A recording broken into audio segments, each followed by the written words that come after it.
ప్రపంచ విమాన ప్రమాదాల చరిత్రలో మరో పెను విషాదం చేరింది. 224 మందితో వెళ్తున్న రష్యా విమానం ఈజిప్టులోని సినాయిలో కుప్పకూలింది. విమానంలో ప్రయాణిస్తున్న వారంతా మరణించారని ప్రాథమిక అంచనాకు వచ్చిన అధికారులు ముమ్మరంగా గాలింపు చర్యలు చేపడుతున్నారు. ఇప్పటి వరకు 5 చిన్నారులు సహా 100కు పైగా మృతదేహాల్ని వెలికితీశారు. ప్రమాద కారణాలు గుర్తించడంలో ఉపకరిస్తాయని భావిస్తున్న బ్లాక్ బాక్సుల కోసం విస్తృతంగా గాలిస్తున్నారు. ఈజిప్టుకు చెందిన ఓ ఉగ్రవాద సంస్థ మెట్రోజెట్ విమానాన్ని తామే కూల్చినట్లు ప్రకటించుకుంది. మలేషియా ఎయిర్లైన్స్ విమానాల వరుస ప్రమాదాలు మిగిల్చిన విషాదాల నుంచి తేరుకోకముందే గగనతలంలో మరో పెను దుర్ఘటన జరిగింది. 224 మందితో వెళ్తున్న రష్యా విమానం ఈజిప్టులోని సినాయ్ ద్వీపకల్పంలో కూలిపోయింది.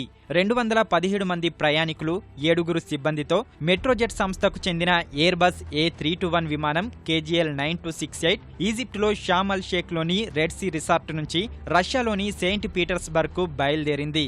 ప్రయాణం ప్రారంభమైన 23 నిమిషాలకే గగన రద్దీ నియంత్రణ కేంద్రానికి మెట్రోజెట్ విమానానికి మధ్య సంబంధాలు తెగిపోయాయి. లోహ విహంగం గల్లంతుపై కలకలం కొనసాగుతుండగానే విమానం సురక్షితంగా ఉన్నట్లు కాసేపు వార్తలు వచ్చాయి. అయితే రష్యా విమానం కూలిపోయినట్లు ఈజిప్టు ప్రధాని షరీఫ్ ఇస్మాయిల్ మహ్మద్ ప్రకటించారు.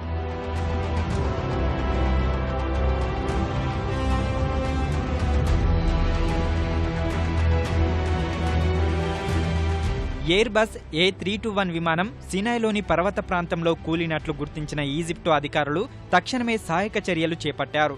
ఈ ఘటనపై తదుపరి చర్యల్ని పర్యవేక్షించేందుకు అత్యున్నత స్థాయి బృందం ఏర్పాటు చేసిన ఈజిప్టు ప్రధాని సహాయక చర్యలు చేపట్టే అంశంపై అధికారులకు దిశానిర్దేశం చేశారు. సినాయ్ ద్వీపంలోని దక్షిణ అల్ ఆరిష్లో ప్రమాద స్థలికి చేరుకున్న వైద్య భద్రతా సిబ్బంది సహాయక చర్యలు చేపట్టారు. రష్యా విమానం కుప్పకూలడానికి సాంకేతిక సమస్యలే కారణమై ఉండొచ్చని అధికారులు ప్రాథమిక అంచనాకు వచ్చారు. ప్రమాదానికి ముందు 30,000 అడుగుల ఎత్తులో ప్రయాణిస్తున్న విమానంలోని పైలట్ ఈజిప్టులోని గగన రద్దీ నియంత్రణ కేంద్రం అధికారులతో మాట్లాడారు. వైర్లెస్ పరికరాల్లో సమస్య తలెత్తిందని, దగ్గరలోని విమానాశ్రయంలో అత్యవసరంగా దిగేందుకు అనుమతించాల్సిందిగా కోరారు. ఇంతలోనే పెను విషాదం సంభవించింది. ప్రమాదానికి గురైన విమానం ఇంజన్లో సాంకేతిక సమస్యలపై సిబ్బంది ఇటీవల అనేకసార్లు ఫిర్యాదులు చేసినట్లు తెలుస్తోంది. విమాన ప్రయాణ నిబంధనలు ఉల్లంఘించిందంటూ మెట్రోజెట్ సంస్థపై రష్యాలో కేసు నమోదైనట్లు సమాచారం.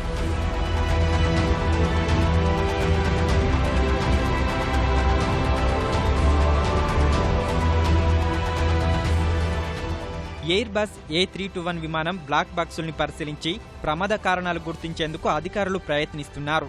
ఈజిప్ట్ అధికారులతో సమన్వయం చేసుకుంటూ సహాయక చర్యలు చేపట్టాలని రష్యా అధ్యక్షుడు వ్లాదిమిర్ పుతిన్ ఆదేశించారు. మెట్రోజెట్ పశ్చిమ సైబీరియాకు చెందిన విమానయాన సంస్థ కాగా ప్రమాదానికి గురైన ఎయిర్బస్ A321లో అత్యధికులు రష్యాకు చెందిన పర్యాటకులే ఉన్నారు.